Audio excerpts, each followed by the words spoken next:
Hi, welcome back. So, I've been talking to you in this series about going from a sole member to an S-Corp.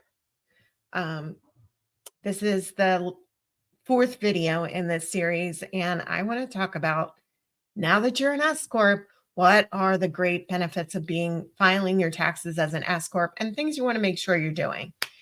Another benefit of being an S-Corp versus a sole member is you come down on the audit totem pole.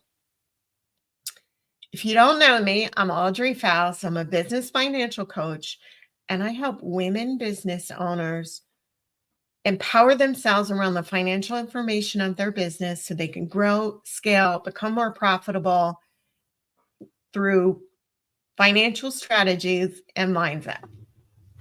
Reach out to me for a 20-minute profit plan session if you have any questions about any of these videos, or if you just want to find out more about how you can work with me. But for today, we're going to talk about some of the benefits of being an S-Corp, filing as an S-Corp. I've talked a little bit about them and things you want to make sure you do. So as I was saying, you want to, when you go from a sole prop tax filing status to an S-Corp, you go from being higher up on the totem pole, audit totem pole, to lower down, right? So what do I mean by that? So as your business grows and becomes more profitable, the IRS may look at you closer if you're a sole prop versus an S-Corp. And that is because your profit is getting higher and there could be more opportunity for them to find things in an audit. When you switch over to an S-Corp status, now you're in this huge pool of companies, and now you become one of the smaller companies as an S-Corp versus you're dealing with some of the large, huge companies that are S-Corps that may be more advantageous for the IRS to audit. This is just, rumor. This is what I've heard. I don't know for sure, but it made sense to me when I heard it. Like, okay, now I'm like low man on the totem pole and I have less of a chance of getting audited because I've switched over to this S-Corp and now I'm a small fish in a big pond versus a bigger fish in a small pond. That kind of mentality. So that's one of the benefits that I did not mention in the other videos.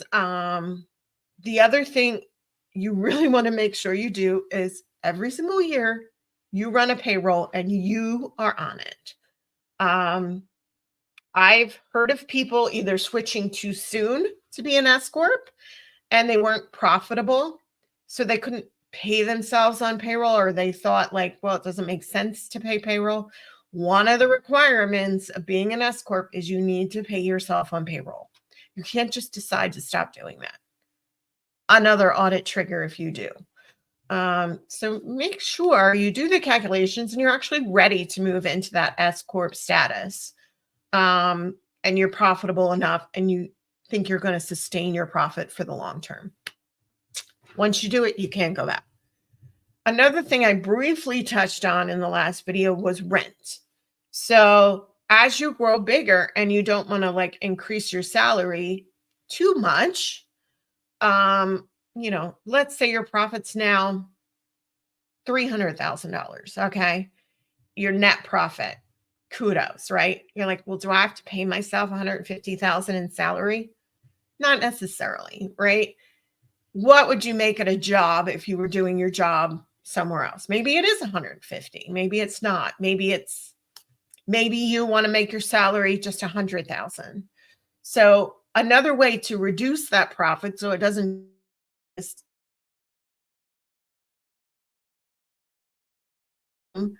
you can pay rent from your business to yourself. Rent gets taxed the exact same way that distributions do. So some CPAs may say, well, it doesn't really make sense to do that. It's getting taxed the same way. So yes and no. I agree with that. But if your profit's getting up there, you're worried about you're not taking enough salary. It's a way to kind of reduce your salary. Again, if you start putting rent in your house, then it creates, now your house, this room becomes a business and you got to file Schedule E and there's all kinds of other things, right? But it's another deduction and it's another way you can get money from your business to yourself that's not a distribution. And, sound like a broken record, but talk with your CPA about this option because ultimately they're the ones helping you with your tax strategies. And they're the ones you want to make sure you and your CPA are on the same page. Quarterly payments. So I usually like, if you find yourself in a position, so when you were a sole proprietor, you often had, if you were making a profit, probably had to pay quarterly financial tax payments. When you switch over to an S-Corp and you're on payroll, you still may have to do that, but they're not as much, right? Because they're taking taxes out of your pay. What I sometimes like to do is increase my payroll federal tax because so that it covers some of the taxes I'm going to owe in the quarterlies instead. Or you can just do the quarterlies. It really doesn't matter. You can't do that with state. You have to pay your state quarterlies. Your distributions get taxed federal and state. In most cases, they don't get taxed local. And like I said, you don't get Social Security tax on them. So those are the only two estimated payments you'd have to worry about would be federal and state. Again, you can speak with your CPA about any kind of tax strategies about doing quarterlies versus increasing the amount that comes out of your payroll, whatever you feel more comfortable doing. Another thing is to stay on top of your financial information inside the software you're using. And if you don't have time, it's key for you to hire a bookkeeper. Don't expect that bookkeeper to do everything correctly. So I am such a proponent of running your financial statements, your balance sheet, your profit and loss, and your cash flow, these three statements every single month and reviewing them. Once you get in a habit of doing that, you could do it in 15 minutes and just kind of make sure everything makes sense. Your bookkeeper doesn't always know where to put things, and they may put things in the wrong place. They may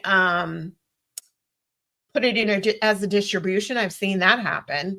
I saved somebody $2,500 when we identified that her bookkeeper put her coaching costs in distributions when that's a taxable deduction. So there are things like that you want to keep on top of. Don't just assume that your bookkeeper knows everything about your business and is going to put things in the right place.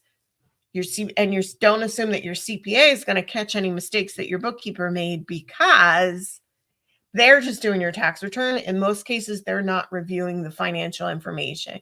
QuickBooks is really great tool to review your reports. You can drill down on it and see what's in every single line. And it really doesn't take you that much time. And it's worth, it could be worth saving you thousands in taxes if you catch something. So if you would like to reach out to me, we can do a review together. I'm happy to do that. Just schedule a 20-minute profit plan call. And I'd love to help you with that. Thanks. And I hope these videos were helpful about learning about S-Corps and LLCs.